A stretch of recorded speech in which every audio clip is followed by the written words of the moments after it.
अगर आप अच्छे शब्द इस्तेमाल करो तो आपको सुकून मिलता है, और अगर आप बुरे शब्द इस्तेमाल करो तो आपको दुख मिलता है। सारा खेल हमारे मुंह से निकले शब्दों का है। अगर हम मुंह से सकारात्मक शब्द बाहर निकालें तो हम अंदर से भी सकारात्मक बनते जाएंगे। इसलिए शब्दों की ताकत हम आज के इस वीडियो में जानेंगे। ऐसी सीख गौतम बुद्ध ने कई सालों पहले उस वक्त की पीढ़ी को क्यों दी थी? इसके पीछे का रहस्य क्या है? आज इसी रहस्य के बारे में हम गौतम बुद्ध की कहानियों के माध्यम से जानेंगे। तो बिना देर किए चलिए उन कहानियों की शुरुआत करते हैं। पहली कहानी। जो लोग बुद्धिमान हैं वह ये जानते हैं कि शब्द हथियार की तरह होते हैं, जिनसे किसी को भी बचाया जा सकता है या किसी को भी मारा जा सकता है। अब आप सोच रहे होंगे कि शब्दों से किसी को मारा कैसे जा सकता है? तो जरा सोचिए, ज्यादातर आत्महत्याओं के पीछे किसका कारण होता है? किसी के पति ने कुछ कहा, किसी के पिता ने कुछ कहा और उन लोगों ने आत्महत्या कर ली। ये आत्महत्या किसके कारण हुई? वो पीड़ित के मन को इतना दुखी कर गए कि उसके मन से वो दुख सहना और ज्यादा बर्दाश्त करना नामुमकिन हो गया, और इसी वजह से उन्होंने आत्महत्या कर ली। ऐसे ही आपके शब्द किसी को नया जीवन प्रदान कर सकते हैं। जब कोई आदमी उदास होता है या दुखी होता है तो आपके शब्द उसमें एक नया जोश, एक नया उत्साह भर सकते हैं, और एक हारा हुआ आदमी अपने जीवन में एक नई शुरुआत कर सकता है, सिर्फ शब्दों के माध्यम से, हमारी वाणी के माध्यम से। तो अब तक आप ये तो समझ ही गए होंगे कि हमारे शब्द हमारे जीवन को किस तरह निर्धारित करते हैं। शब्दों में कितनी ताकत होती है और किसी से बात करते वक्त हमें कितनी सावधानी से अपने शब्द सुनने चाहिए। आज की जो बौद्ध कहानी मैं आपको सुनाने वाला हूँ, उसमें आपको सीधे सीधे तौर पर कुछ ऐसे तरीके पता चलेंगे, कुछ ऐसी परिस्थितियां पता चलेगी जहां पे आपको हमेशा चुप रहना चाहिए। कुछ परिस्थितियों में अगर आप कुछ नहीं बोलेंगे तो वही आपके लिए सबसे ज्यादा बेहतर होगा। इससे पहले कि आप इस कहानी में खो जाएं, इस चैनल को सब्सक्राइब जरूर कर लें। तो चलिए कहानी शुरू करते हैं। एक बार की बात है, एक युवा लड़का एक बार एक बौद्ध भिक्षु के पास पहुंचा। वो काफी परेशान लग रहा था और उसने बौद्ध भिक्षु से जाकर पूछा कि हे महात्मा, मैं अपने आप से परेशान हूं, अपने आप से दुखी हूं। बाहरी रूप से मुझे कोई दुख नहीं है, मैं धन धान्य संपन्न हूं, मुझे कोई शारीरिक रोग भी नहीं है, लेकिन मैं खुद से परेशान रहता है, अपने मन से परेशान रहता हूं। अक्सर मेरी बातों को मेरा कोई भी दोस्त गंभीरता से नहीं लेता है, और ना ही मेरे परिवार के लोग मेरी किसी बात को गंभीरता से लेते हैं। मैं जो कुछ भी सलाह देता हूं या तो वह उसे मजाक में उड़ा देते हैं या फिर उसे गंभीरता से लेते ही नहीं है। मेरी बातों को कोई गंभीरता से क्यों नहीं लेता है? क्यों मेरी बातों पर कोई अमल नहीं करता? क्यों मेरी बातों में कोई रुचि नहीं दिखाता? क्या कारण है? कृपया मुझे बताने का कष्ट करें और मेरे मन के इस दुख को दूर करें। यह सुनकर बौद्ध भिक्षु ने कहा कि आज सुबह मैं ध्यान करके वापस आ रहा था। रास्ते में कुछ कौवे कांव कांव कर रहे थे, और वहीं पर जब मैं चलता हुआ कुछ दूर आया तो मुझे एक मोर की मधुर आवाज सुनाई दी। ये सुनकर अचानक मेरे मन में ख्याल आया कि कौवे कितना कांव कांव करते हैं, कितना बोलते रहते हैं, लेकिन कोई भी प्राणी कौवे की आवाज को पसंद नहीं करता। मोर हमेशा सही परिस्थिति के हिसाब से बोलता है। जब भी बारिश होने वाली होती है और बादल गरजते हैं और बारिश होने की आशंका होती है, ऐसे में मोर अपनी मधुर आवाज में गाता है जो सभी को प्रिय होती है, सभी को अच्छा लगता है। ऐसे ही अगर इंसान सही परिस्थिति के हिसाब से सही शब्द बोले, सही वाणी बोले, तो वही वाणी दूसरों के लिए संगीत हो जाती है, संगीत बन जाती है, और दूसरे लोग तुमसे सम्मोहित हो जाते हैं, और वहीं पर तुम्हें सब लोग गंभीरता से लेने लगते हैं। और दूसरी तरफ अगर तुम यूं ही बेफिजूल ऐसे ही बोलते रहते हो, बिना किसी बात के बोले चले जाते हो, तो फिर तुम्हें कोई गंभीरता से नहीं लेता। तुम उस कौवे की भांति हो जाते हो जिसकी वाणी कोई पसंद नहीं करता, और बाद में तुम्हें दुख होता है कि तुम्हें कोई गंभीरता से क्यों नहीं लेता। इसीलिए अपने शब्दों को बेहद बुद्धिमानी के साथ इस्तेमाल करना सीखो। अगर तुम नहीं सीखोगे तो समाज में तुम्हें कोई सम्मान या कोई गंभीरता से नहीं लेगा। यह सुनकर वो युवा लड़का बोला कि हे महात्मा, मैं जानता हूं कि मैं ज्यादा बोलने की बीमारी से ग्रस्त हूं, मुझे इतना नहीं बोलना चाहिए, लेकिन मैं अपने आप पे काबू नहीं रख पाता, और ना ही मैं इतना बुद्धिमान हूं कि मैं अपने शब्दों को नाप तोल कर बोल सकूं। मैं तो किसी से बात करते वक्त इतना सोचता भी नहीं कि मुझे अपने शब्द किस तरह इस्तेमाल करने हैं। कृपया करके कुछ ऐसी परिस्थितियां बता दीजिए जहां पर मुझे कम बोलना है या फिर बोलना ही नहीं है, हमेशा चुप रहना है। अगर आप मेरा ऐसे मार्गदर्शन कर सकते हैं तो मेरा जीवन आसान हो जाएगा और मुझे ज्यादा दिमाग या अपनी बुद्धि लगाने की भी जरूरत नहीं पड़ेगी। यह सुनकर बौद्ध भिक्षु ने मुस्कुराते हुए कहा कि बेटा, वैसे तो इंसान को हर परिस्थिति में सोच समझकर ही बोलना चाहिए, लेकिन अगर वो हमेशा होश में नहीं रह पाता है, ध्यान में नहीं रह पाता है, तो मैं तुम्हारे दैनिक जीवन की कुछ ऐसी परिस्थितियां बता रहा हूं जहां पर तुम्हें हमेशा चुप रहना है। अगर तुम ऐसी जगहों पर कुछ बोलोगे तो तुम्हारा अपमान ही होगा या फिर तुम्हें कोई गंभीरता से नहीं लेगा। सबसे पहली जगह है, या यूं कहे ऐसी परिस्थिति जहां पर इंसान को हमेशा चुप रहना चाहिए, वो है जब किसी ऐसे विषय के बारे में बातचीत हो रही हो जिसके बारे में आपको कोई जानकारी ही नहीं है। तो ऐसी परिस्थिति में व्यर्थ में बीच में टांग अड़ाना, अपना ज्ञान देना, व्यर्थ का ज्ञान, आपको कुछ पता नहीं है लेकिन फिर भी आप अपना ज्ञान देने के लिए उत्सुक हैं, तो ऐसी जगह पर आपका अपमान ही होगा। जरा तुम खुद सोचो, जब कोई बीमार आदमी अपनी बीमारी के बारे में चर्चा कर रहा हो और आपको उस बीमारी के बारे में कोई भी जानकारी नहीं है, लेकिन फिर भी आप व्यर्थ में बेकार में उसे ऐसी ऐसी औषधियां बता रहे हैं जिनका उसकी बीमारी से कोई तालमेल ही नहीं है, तो ऐसे में आप अपनी प्रतिष्ठा अपने हाथों से खो रहे होते हैं और आपको पता ही नहीं होता। ऐसी परिस्थिति में आदमी को हमेशा सुनना चाहिए। ध्यान से सुनना भी एक कला होती है।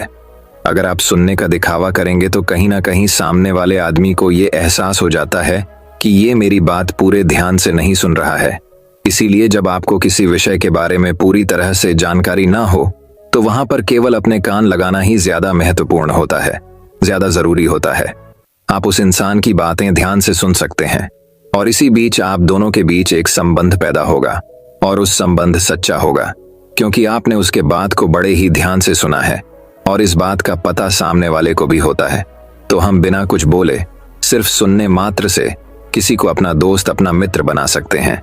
इस बात को हमेशा ध्यान में रखना। दूसरी जगह जहां इंसान को हमेशा चुप रहना चाहिए वो है खाना खाते वक्त खाना। इंसान को हमेशा चुप रहकर खाना चाहिए, मौन रहकर खाना चाहिए। महात्मा बुद्ध और उनके भिक्षु हमेशा चुप रहकर भोजन करते हैं, शांत भाव से भोजन करते हैं, परिपूर्ण होकर भोजन करते हैं, पूरी तरह से करते हैं, एक एक टुकड़े का स्वाद लेकर भोजन करते हैं। और ऐसा भोजन जब आपके शरीर में पहुंचता है तो वो आपके अंग अंग तक ऊर्जा पहुंचाता है। अक्सर हम भोजन करते वक्त कुछ ना कुछ बोलते रहते हैं, कुछ ना कुछ सुनते रहते हैं, लेकिन मौन रहकर पूरा स्वाद लेकर उस भोजन को कभी नहीं करते। हम उस भोजन को करते वक्त आधे अधूरे ही रहते हैं और इसीलिए हमारा शरीर रोगों से ग्रस्त हो जाता है। जरा तुम खुद सोचो, बौद्ध भिक्षु हमेशा भिक्षा लेकर भोजन करता है और भिक्षा भी कितनी बिल्कुल मामूली सी, और वो भी एक वक्त। तो एक वक्त भोजन करने के बाद भी वो इतने स्वस्थ रहते थे, इतने उत्साह, जोश और आनंद से भरे होते थे।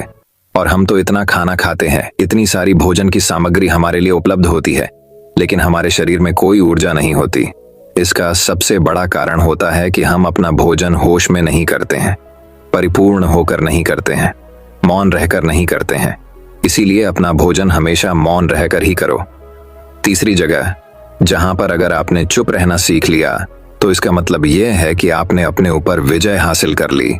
जी हाँ, गुस्से में शांत रहना या चुप रहना इतना आसान नहीं होता है। अक्सर हम गुस्से से भरकर कुछ ऐसे शब्द या अपशब्द बोल जाते हैं जिसका पछतावा हमें हमेशा रहता है, लेकिन जुबान से निकला हुआ शब्द वापस नहीं हो सकता, उस शब्द को मिटाया भी नहीं जा सकता।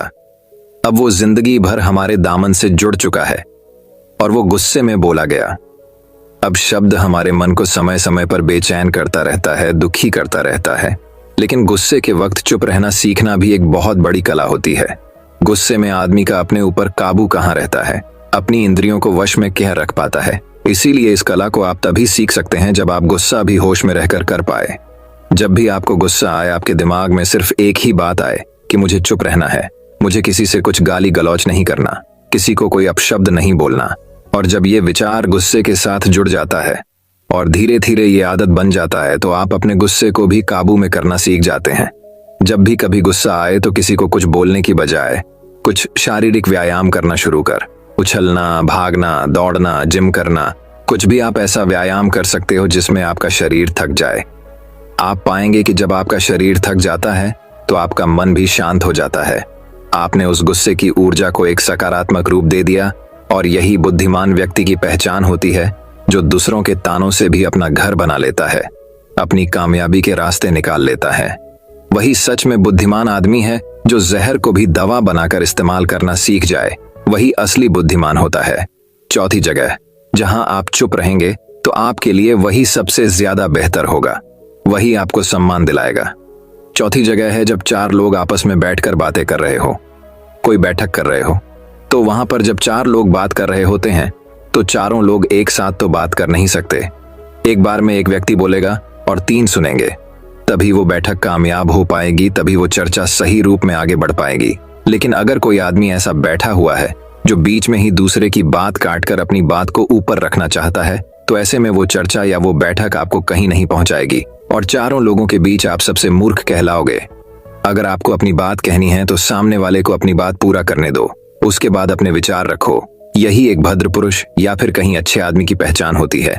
और आखिरी जगह, अगर हमारे माता पिता हमें कुछ कह देते हैं, हमारे बड़े बुजुर्ग हमें किसी बात पर डांट देते हैं या हमें थप्पड़ भी मार देते हैं, तो ऐसी जगहों पे आपका चुप रहना ही उनके प्रति सम्मान दिखाएगा, उनके प्रति आदर का भाव व्यक्त होगा।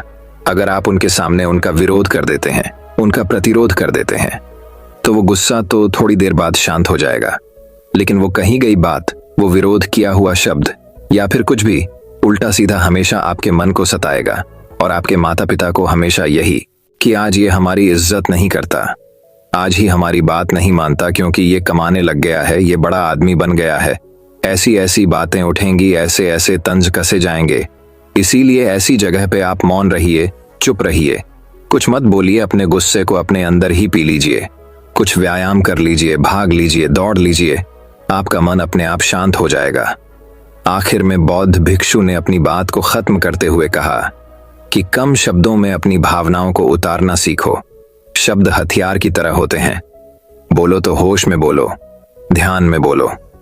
जीवन शैली ऐसी बना लो कि आप जब भी बोलो पूरे होश में रहकर बोलो, पूरे आनंद के साथ बोलो, पूरे प्रेम के साथ बोलो। ऐसी वाणी बोलो जो दूसरे के दिल को ठंडक पहुंचाती हो, दूसरे के मन को भी शांत कर देती हो। और वो तभी संभव है जब आप प्रतिपल होश में रहकर बोले। इसके बाद वो युवा लड़का बौद्ध भिक्षु के सामने नतमस्तक हो गया और उनको प्रणाम करते हुए अपने घर वापस लौट गया। तो दोस्तों, चलिए अब दूसरे कहानी की शुरुआत करते हैं। दूसरी कहानी, बुद्धिमान व्यक्ति। ये बातें किसी को नहीं बताते, धीरे बोलो, कोई सुन ना ले। ये बात हम सबके कानों में पड़ी होगी और हमारे मुंह से भी निकली होगी, लेकिन सोचने की बात यह है कि ये वाक्य कब कब हमारे मुंह से निकलता है और कब कब हमारे कानों में पड़ता है, क्योंकि ऐसे कम ही गुप्त राज होते हैं जो हम दूसरों के कानों में पड़ने नहीं देना चाहते। अक्सर परिवार में अशांति का कारण हम स्वयं ही होते हैं। हम इस बात को देख पाए, भले ना देख पाए, पर यह असल सत्य है, क्योंकि जाने अनजाने मूर्खतावश हम खुद ही अपनी वो बातें दूसरों को बता देते हैं जो हमें कभी नहीं बतानी चाहिए। और वही बातें जो जाने अनजाने हमने किसी दूसरे के सामने बता दी थी, वही हमारे दुख का कारण बन जाता है, वही हमारे झगड़े का कारण बन जाता है। और फिर बाद में हमें पछतावा होता है कि मुझे यह बात किसी को बतानी नहीं चाहिए थी, मेरी ही गलती हुई कि मैंने जाने अनजाने ये बात सभी को बता दी। इसीलिए आज की जो बौद्ध कहानी मैं आपको सुनाने वाला हूँ, उसे सुनने के बाद आपको 7 ऐसी बातें पता चलेंगी जो आपको कभी किसी को नहीं बतानी। ये जो 7 बातें हैं जो आपको किसी को नहीं बतानी, क्यों नहीं बतानी, इसके पीछे का तर्क भी मैं आपको दूंगा। और इन 7 बातों के अलावा अगर आपको लगता है कि कोई बात ऐसी है जो मुझसे छूट गई या मैं नहीं बता पाया, तो कमेंट सेक्शन में जरूर बताना। इससे पहले कि आप इस बौद्ध कहानी में खो जाएं, इस चैनल को सब्सक्राइब जरूर कर लें। तो चलिए कहानी शुरू करते हैं। एक समय की बात है, एक नगर में राजेश नाम का एक युवक रहता था। वो युवक बहुत गरीब था, 2 वक्त की दाल रोटी भी बड़ी मुश्किल से उसको नसीब होती थी। किसी काम की तलाश में दिन रात खोज करने पर भी उसे कोई काम नहीं मिल रहा था। फिर एक दिन उसने अपनी पत्नी के सामने अपनी सारी समस्या बता दी। उसने अपनी पत्नी को कहा कि मैं जिस जगह भी काम मांगने के लिए जाता हूं तो हर कोई मुझे यह कहकर काम नहीं देता कि हमारे यहाँ काम की जरूरत नहीं है। मैं काम की तलाश कर करके थक चुका हूं। मुझे समझ नहीं आता कि मैं तुम लोगों का पेट कैसे भरूंगा, अपने बच्चे को कैसे पालूंगा, और ये चिंता मुझे दिन रात खाए जा रही है। यह सुनकर उसकी पत्नी ने कुछ सोचकर कहा कि तुम एक आदमी के पास एक बार ही काम मांगने के लिए जाते हो, और जब वो काम नहीं देता तो तुम 2 बार उसके पास जाते तक नहीं हो। अगर तुम्हें उनसे काम लेना है तो तुम्हें हमदर्दी जतानी होगी, तुम्हें उनसे हमदर्दी हासिल करनी होगी, अपनी गरीबी दिखानी होगी, ताकि वो लोग तुम्हारी मजबूरी समझकर तुम्हें काम पर रख लें। इसीलिए शर्म मत करो, उन्हें अपनी मजबूरी बताओ, अपनी गरीबी बताओ, और इसी उपाय से तुम काम पा सकते हो। ये बात राजेश के दिमाग में बैठ गई और अगले दिन काम मांगने के लिए वो उसी सेठ के पास जा पहुंचा जहां पर वो पिछले दिन काम मांगने के लिए गया था। लेकिन इस बार उसने हाथ जोड़कर उस सेठ से प्रार्थना की, उससे विनती की कि वो बहुत गरीब है और उसे काम की बहुत आवश्यकता है। वो जो कुछ भी उसे देंगे उसमें संतुष्ट हो जाएगा, पर कृपया करके मुझे अपने यहाँ काम पर रख लें। उसकी ये हालत देखकर उस सेठ ने उसे अपने यहाँ काम पर रख लिया। वो रोज वहां पर काम पर जाने लगा। अंदर ही अंदर वो खुश तो था कि उसे काम तो मिला, लेकिन उसे वेतन दूसरे लोगों से कम मिलता था। वही काम जो दूसरे लोग कर रहे थे, उन्हें ज्यादा वेतन मिल रहा था और इससे कम वेतन मिल रहा था। जब इस बारे में उसने अपने सेठ से कहा तो सेठ ने कहा कि देखो भाई, तुम्हें काम की जरूरत थी, मैंने तुम्हें काम दिया। मेरा धन्यवाद करने की बजाय तुम मुझसे शिकायत कर रहे हो। ये सुनकर रिंकू वहीं पर चुप हो गया। बात कहीं ना कहीं सत्य थी। सस्ती सेठ ने तो उसे उसकी मजबूरी के हिसाब से ही काम दिया था और इसीलिए वो उसे अपने अनुसार ही वेतन देता था। लेकिन धीरे धीरे उसने ये बात अपने संगे संबंधियों और अपने दोस्तों को भी बताना शुरू कर दी कि उसका सेठ कैसा आदमी है और उसे कितना वेतन देता है। समय बीतता रहा और राजेश पूरी लगन के साथ अपना काम करता रहा, लेकिन अब परिस्थितियां बदलने लगी थीं। सेठ अब राजेश से दूसरे लोगों से ज्यादा काम करा के लेता था और उसे कम वेतन उसे देता था। यह बात राजेश के मन को बहुत खलती थी। वो दूसरों से ज्यादा मेहनत कर रहा है और उनसे कम वेतन पा रहा है। इससे उसके आत्मसम्मान को बहुत गहरी चोट पहुंची। अब धीरे धीरे उसका मन अपने काम से हटने लगा। उसका मन काम में लगता ही नहीं था। जाहिर सी बात है कि ऐसी जगह किसका मन लगेगा जहां आदमी को अपने आत्मसम्मान के साथ समझौता करना पड़े। इसीलिए जल्द ही उसने अपना काम छोड़ दिया और वो घर पर आकर खाली बैठ गया। अब उसके पास घर का खर्चा चलाने के लिए भी पैसे नहीं बचे थे। इसीलिए उसने अपने सगे संबंधियों और अपने 2 दोस्तों से सहायता मांगने शुरू की। लेकिन उसके दोस्त उसके सामने तो उसे दया का पात्र समझते थे, उसे दिलासा देते थे, लेकिन पीछे से उसका मजाक उड़ाते थे। वो कहते हैं कि कितना बेवकूफ है, सेठ ने इतना काम लिया और बेचारे को पैसे भी नहीं दिए। अरे हम इसको पैसे दे दें तो ये कल हमारा भी पैसा वापस कर पाएगा। इसकी ऐसी हालत है, काम तो इसके पास कुछ है नहीं, पैसा कहां से लाके देगा। और इसी वजह से राजेश की हालत दिन ब दिन खराब होती जा रही थी। अब वो दिन रात तनाव में रहने लगा था। वही दोस्त, वही सगे संबंधी जो उसके अपने होने का दिखावा कर देते, वो उसे दया का पात्र समझ रहे थे। उन्हें उसके ऊपर तरस आ रहा था। सब लोग आकर उसे ज्ञान तो बहुत देते थे, लेकिन कोई सहायता नहीं करता था। और अक्सर ऐसा ही होता है, ज्ञान देने वाले तो बहुत मिल जाते हैं, लेकिन मदद करने वाले, उंगली पकड़कर, हाथ पकड़कर आगे चलाने वाले कितने लोग मिलते हैं। एक दिन उसे पता चला कि पड़ोस के गांव में एक बौद्ध भिक्षु आया हुआ है जो बहुत ही ज्ञानी है। राजेश इतना तनाव में था कि उसे कोई रास्ता नजर ही नहीं आ रहा था। इसीलिए जाने या अनजाने वो उस बौद्ध भिक्षु के पास पहुंच जाता है। वहां पहुंचकर वो सीधे उनके पैरों में गिरकर रोने लग जाता है। वो रोते रोते उन्हें अपनी सारी परिस्थिति बताता है। उसे बताता है कि किस तरह उसके सेठ ने उसका फायदा उठाया और उसके सगे संबंधी उसके साथ कैसा व्यवहार रखते हैं। सारी बातें सुनकर बौद्ध भिक्षु ने उसे चुप कराते कहा कि बेटा, ये सारी समस्याएं तुम्हारी बुद्धिहीनता, तुम्हारी मूर्खता के कारण उत्पन्न हुई है। अगर तुम्हारे अंदर विवेक होता तो इनमें से एक भी समस्या तुम्हारे मन को दुखी नहीं कर सकती थी, लेकिन तुमने अपने अविवेक के कारण, अपनी मूर्खता के कारण खुद ही अपने रास्ते में कांटे बिछा दिए। आज मैं तुम्हें 7 बातें बता रहा हूं जो भूल कर भी किसी को मत बताना, और इन बातों का अनुसरण करते हुए तुम बाहर से मिलने वाले दुखों को दूर कर ही सकते हो जो बेवजह दुनिया की वजह से तुम्हारे अंदर पनपते हैं। पहली बात जो किसी को नहीं बतानी चाहिए वो है अपनी मजबूरी। अपनी मजबूरी का दिखावा करके, दूसरों का दया पात्र बन के उनकी सहायता लेने की गलती कभी मत करना। हो सकता है कि आज वो तुम्हारी मजबूरी देखकर तुम्हारी सहायता कर दें, लेकिन कल वो तुम्हारा फायदा उठाने से भी नहीं चूकेगा, और अगर फायदा भी नहीं उठाया तो दूसरों के सामने तुम्हारा मजाक बनाने में वो आदमी कभी नहीं चुकेगा। इसीलिए कभी भी अपनी मजबूरी का दिखावा मत करो। अगर घर में 2 रोटी है, सूखी रोटी है, तो वही खाकर सो जाओ, लेकिन दूसरों को इसके बारे में भनक तक नहीं लगनी चाहिए। जरा आप खुद सोचो, मजबूरी बताने का क्या मतलब होता है एक इंसान का? या तो वह दूसरों से सहानुभूति हासिल करना चाहता है या उनसे कोई आर्थिक मदद चाहता है। लेकिन अगर दोनों ही परिस्थितियां आप देखें तो दूसरा आदमी आपका फायदा उठाने से नहीं चूकेगा, और अगर वो फायदा उठाएगा तो अपनी नजर में तो वो आपको मूर्ख ही समझेगा, बेवकूफ समझेगा, और दूसरों के सामने आपका मजाक तो जरूर बनाएगा। इसीलिए अपनी मजबूरी के बारे में कभी किसी को मत बताना। दूसरी बात जो किसी को भी नहीं बतानी चाहिए वो है अपनी अतीत की गलतियां और भविष्य की रणनीतियां। जरा सोचो कि अगर हम अपने अतीत की गलतियों किसी दूसरे को बताते हैं तो उसका क्या प्रभाव होगा। वो गलतियां ठीक तो नहीं की जा सकती, जाहिर है, तो उन्हें बताने का क्या मतलब रह जाता है। आप अपने अंधेरे पक्ष को खुद दुनिया के सामने बता रहे हो, खुद अपनी गलतियां दूसरों के सामने बता रहे हो। इससे उस आदमी की नजर में आपका एक चरित्र गठित हो जाएगा और वो भविष्य में हमेशा आपको उसी नजरिए से देखेगा। इसीलिए किसी भी आदमी की नजर में अपना चरित्र गठित मत होने दो। और जरा सोचो कि आप व्यर्थ में ही अपने भविष्य की रणनीतियां दूसरों के सामने बता रहे हो। जो लोग आपके काम का हिस्सा ही नहीं है, उनके सामने अपनी भविष्य की रणनीतियां, अपनी डींगे हाँकने का क्या फायदा? वो लोग आपकी सहायता तो नहीं करेंगे, लेकिन आपकी भविष्य की रणनीतियों में बाधा जरूर बन सकते हैं। आप खुद अपने विवेक का इस्तेमाल करिए और सोचिए कि आपके साथ भी ऐसा हुआ है कि आपने अपनी भविष्य की रणनीति किसी को बताई हो और वो कामयाब ही ना हुई हो। जरूर हुआ होगा, जरा गौर से सोचिए। तीसरी बात जो किसी को नहीं बतानी चाहिए वो है अपने घर की बातें। जो भी हमारे घर के अंदर आपस में बातचीत होती है, हमारे माँ बाप के साथ, हमारी पत्नी के साथ, हमारे बच्चों के साथ, वो बातें परिवार तक ही सीमित रहनी चाहिए।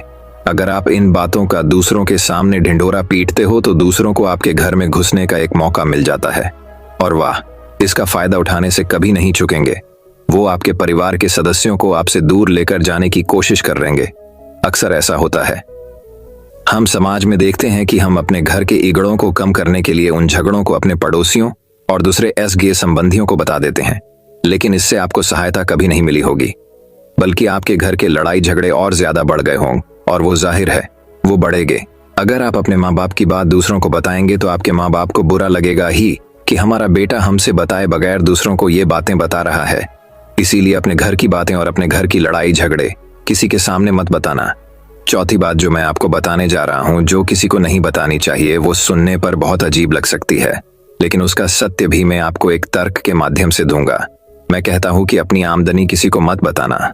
अब अपनी आमदनी ना बताने के पीछे क्या मतलब हो सकता है? जरा सोचिए कि आप अपनी आमदनी अपने दोस्तों को बता देते हैं, तो जब आपके दोस्तों को जरूरत पड़ेगी तो वो सिर्फ आपको ही याद करेंगे, क्योंकि उनको पता है कि अगर आपकी आमदनी ज्यादा अच्छी है तो आप भी उनकी मदद कर सकते हैं, और इसीलिए ज्यादा लोग आपसे सहायता मांगेंगे। और जब आप उनकी सहायता नहीं करेंगे तो वो सोचेंगे कि इस आदमी के पास पैसे हैं, मेरी सहायता कर सकता है, लेकिन यह सहायता कर नहीं रहा है, और इसीलिए आपकी आमदनी आप दोनों दोस्तों के बीच एक झगड़े का कारण हो सकती है। कम आमदनी होगी तो लोग मजाक उड़ाएंगे और ज्यादा होगी तो सहायता मांगेंगे। तो अपनी आमदनी बताने का कोई मतलब नहीं है। पांचवी बात जो मैं आपको बताने वाला हूँ उसे आप गांठ बांध लेना और किसी को ये बात मत बताना। अपनी कमजोरियां और अपनी ताकत। अक्सर इंसान को पता नहीं होता है कि उसकी कमजोरी या उसकी ताकत क्या है, लेकिन अगर आपको अपनी कमजोरी और अपनी ताकत पता है तो पहली बात तो आप बहुत ही बुद्धिमान आदमी हैं, और दूसरी बात कि आपको ये बातें किसी से साझा नहीं करनी है, क्योंकि अगर आपकी कमजोरी या दूसरों को पता चल गई तो वो आपकी कमजोरियों का फायदा उठाएंगे, और अगर आपकी ताकत पता चल गई तो वही ताकत आपकी कमजोरी बन जाएगी, क्योंकि वो ताकत दूसरे आदमी को पता है और वो ताकत की कार्ड भी ढूंढ ही लेगा। अपनी कमजोरी और अपनी ताकत अपनी पत्नी या अपने पति को भी नहीं बतानी चाहिए, क्योंकि इसके बाद आपको घर में उनसे हमेशा दब के रहना पड़ेगा। अगली बात जो किसी को नहीं बतानी चाहिए वो है अपने मित्र और अपने शत्रु। आप अपने मित्रों के बारे में अगर दूसरे लोगों को बताएंगे तो वह आपके मित्र के साथ अपनी घनिष्ठता बनाकर आपको धोखा दिलवा सकते हैं। आपके गहरे मित्रों को आपसे दूर करने का प्रयास कर सकते हैं। अक्सर आम आदमी ऐसा नहीं करता, लेकिन आपके दुश्मन ऐसा करने की कोशिश कर सकते हैं। और दूसरी तरफ आपके शत्रु का भी किसी को नहीं पता लगना चाहिए, क्योंकि आज जो आपका मित्र है अगर कल वो आपका दुश्मन हो गया तो वो आपके दुश्मन के साथ ही मिलकर आपको परास्त कर सकता है। आपको धोखा दे सकता है। इसीलिए अपने सबसे अच्छे दोस्तों को भी अपने दुश्मन के बारे में कभी मत बताना। अगली और आखिरी बात कहना चाहता हूं कि जब तुम दान करते हो तो दान के बारे में भी किसी को मत बताना, नहीं तो दान करना व्यर्थ हो जाता है, बेकार हो जाता है। जब आप अपने दान का ढिंढोरा पीटते हो तो आप ये बता रहे हो कि मैं एक इतना बड़ा दानी पुरुष हूं, और ये आपके अंदर एक अहंकार निर्मित करेगा। इसीलिए दान गुप्त रूप से किया जाए उतना ही अच्छा होता है, उतना ही फलदायी होता है। जब आपका बायां हाथ दान कर रहा हो तो दाएं हाथ को बिना पता चले कि बायां हाथ दान कर रहा है। ये 7 बातें जो बौद्ध भिक्षु ने राजेश को बताई, इनमें संसार के सभी सिद्धार्थ छिपे हुए हैं। इन बातों का अनुसरण करते हुए आप अपने घर में सुख शांति बना सकते हैं और घर के झगड़े हमेशा के लिए दूर कर सकते हैं। आप इन बातों के बारे में अपने विवेक से भी सोचेंगे तो आपको यह बातें सच मालूम पड़ेगी। हमारा कहानी सुनाने का मकसद यही है कि आपका विवेक जागृत हो, आप खुद उन बातों के बारे में सोचें जो हम आपको बता रहे हैं, और अगर हम गलत हैं तो आप कमेंट सेक्शन में वो बात जरूर बताएं। तो दोस्तों चलिए अब तीसरी कहानी की शुरुआत करते हैं। तीसरी कहानी एक बार की बात है। एक संत अपने शिष्यों के साथ नदी में स्नान कर रहे थे। तभी एक राहगीर वहां से गुजरा तो महात्मा को नदी में नहाते देख वो उनसे कुछ पूछने के लिए रुक गया। वो संत से पूछने लगा, महात्मन एक बात बताइए कि यहाँ रहने वाले लोग कैसे हैं, क्योंकि मैं अभी अभी इस जगह पर आया हूं और नया होने के कारण मुझे इस जगह को कोई विशेष जानकारी नहीं है। इस पर महात्मा ने उस व्यक्ति से कहा कि भाई मैं तुम्हारे सवाल का जवाब बाद में दूंगा, पहले तुम मुझे ये बताओ कि तुम जिस जगह से आए वो वहां के लोग कैसे हैं। इस पर उस आदमी ने कहा, उनके बारे में क्या कहूं महाराज, वहां तो एक से एक कपटी और दुष्ट लोग रहते हैं, इसलिए तो उन्हें छोड़कर यहाँ बसेरा करने के लिए आया हूं। महात्मा ने जवाब दिया, बंधु तुम्हें इस गांव में भी वैसे ही लोग मिलेंगे, कपटी दुष्ट और बुरे। वह आदमी आगे बढ़ गया। थोड़ी देर बाद एक और राहगीर उसी मार्ग से गुजरता है और महात्मा से प्रणाम करने के बाद कहता है, महात्मा जी मैं इस गांव में नया हूं और परदेश से आया हूं और इस ग्राम में बसने की इच्छा रखता हूं, लेकिन मुझे यहाँ की कोई खास जानकारी नहीं है, इसीलिए आप मुझे बता सकते हैं ये जगह कैसे है और यहाँ रहने वाले लोग कैसे हैं। महात्मा ने इस पर फिर वही प्रश्न किया और उनसे कहा कि मैं तुम्हारे सवाल का जवाब तो दूंगा, लेकिन बाद में पहले तुम मुझे ये बताओ कि तुम पीछे से जिस देश से भी आए हो वहां रहने वाले लोग कैसे हैं। उस व्यक्ति ने महात्मा से कहा, गुरुजी जहां से मैं आया हूं वहां भी सभ्य सुलझे हुए और नेक दिल इंसान रहते हैं। मेरा वहां से कहीं और जाने का कोई मन नहीं था, लेकिन व्यापार के सिलसिले में इस ओर आया हूं और यहाँ की आबोहवा भी मुझे भा गई है, इसलिए मैंने आपसे ये सवाल पूछा था। इस पर महात्मा ने उसे कहा, बंधु तुम्हें यहाँ भी नेक दिल और भले इंसान मिलेंगे। वह राहगीर भी उन्हें प्रणाम करके आगे बढ़ गया। शिष्य ये सब देख रहे थे तो उन्होंने उस राहगीर के जाते ही पूछा, गुरुजी ये क्या आपने दोनों राहगीरों को अलग अलग जवाब दिए, हमें कुछ भी समझ नहीं आया। इस पर महात्मा मुस्कुराकर बोले, वत्स आम तौर पर हम अपने आसपास की चीजों को जैसे देखते हैं वैसे वो होती नहीं है, इसलिए हम अपने अनुसार अपनी दृष्टि से चीजों को देखते हैं और ठीक उसी तरह जैसे हम हैं।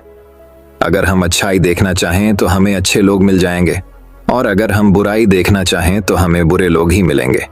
सब देखने के नजरिए पर निर्भर करता है, यही जिंदगी का सार है। तो दोस्तों चलिए अब चौथे कहानी की शुरुआत करते हैं। चौथी कहानी। एक और कहानी की शुरुआत कुछ इस प्रकार होती है। दोस्तों बहुत समय पहले की बात है। शांतिनगर राज्य में बड़ी जोरदार ठंड पड़ रही थी। राजा चंद्रसेन के दरबार में इस ठंड की बहुत चर्चा हुई। पुरोहित ने महाराज को सुझाया, महाराज यदि इन दिनों यज्ञ किया जाए तो उसका फल उत्तम होगा। दूर दूर तक उठता यज्ञ का धुआं सारे वातावरण को स्वच्छ और पवित्र कर देगा। दरबारियों ने एक स्वर में कहा, बहुत उत्तम सुझाव है पुरोहित जी का, महाराज को यह सुझाव अवश्य पसंद आया होगा। महाराज चंद्रसेन ने कहा, ठीक है, आप आवश्यकता के अनुसार हमारे कोष से धन प्राप्त कर सकते हैं। महाराज ये महान यज्ञ 7 दिन तक चलेगा, कम से कम 1 लाख स्वर्ण मुद्राएं तो खर्च हो ही जाएंगी। प्रतिदिन सवेरे सूर्योदय से पहले मैं नदी के ठंडे जल में खड़े होकर तपस्या करूंगा और देवी देवताओं को प्रसन्न करूंगा। और अगले ही दिन से यज्ञ शुरू हो गया। इस यज्ञ में दूर दूर से हजारों लोग आते और ढेरों प्रसाद बढ़ता है। पुरोहित जी यज्ञ से पहले सुबह सवेरे कड़कड़ाती ठंड में नदी के ठंडे जल में खड़े होकर तपस्या करते, देवी देवताओं को प्रसन्न करते। लोग यह सब देखते और आश्चर्यचकित होते। एक दिन राजा चंद्रसेन भी सुबह सवेरे पुरोहित जी को तपस्या करते देखने के लिए गए। उनके साथ उनके मंत्री माधव भी थे। ठंड इतनी थी कि दांत किटकिटा रहे थे। ऐसे में पुरोहित जी को नदी के ठंडे पानी में खड़े होकर तपस्या करते देख राजा चंद्रसेन ने माधव से कहा, आश्चर्य, अद्भुत करिश्मा है। कितनी कठिन तपस्या कर रहे हैं हमारे पुरोहित जी। राज्य की भलाई की उन्हें कितनी चिंता है, वह तो है ही। आइए महाराज, जरा पास चलकर देखें पुरोहित जी की तपस्या को, माधव ने कहा। लेकिन पुरोहित जी ने तो यह कहा है कि तपस्या करते समय कोई पास ना आए, इससे उनकी तपस्या में विघ्न पैदा होगा। राजा ने कहा, तो महाराज, हम दोनों ही कुछ देर तक उनकी प्रतीक्षा कर लें। जब पुरोहित जी तपस्या समाप्त करके ठंडे पानी से बाहर आए तो फल फूल देकर उनका सम्मान करें। राजा चंद्रसेन को माधव की यह बात झंझ गई। वह एक ओर बैठकर पुरोहित को तपस्या करते देखते रहे। काफी समय गुजर गया, लेकिन पुरोहित जी ने ठंडे पानी से बाहर निकलने का नाम तक न लिया। तभी माधव बोल उठा, अब समझ में आया, लगता है ठंड की वजह से पुरोहित जी का शरीर अकड़ गया है, इसीलिए शायद इन्हें पानी से बाहर आने में कष्ट हो रहा है। मैं इनकी सहायता करता हूं। माधव नदी की ओर गया और पुरोहित जी का हाथ पकड़कर उन्हें बाहर खींच लाया।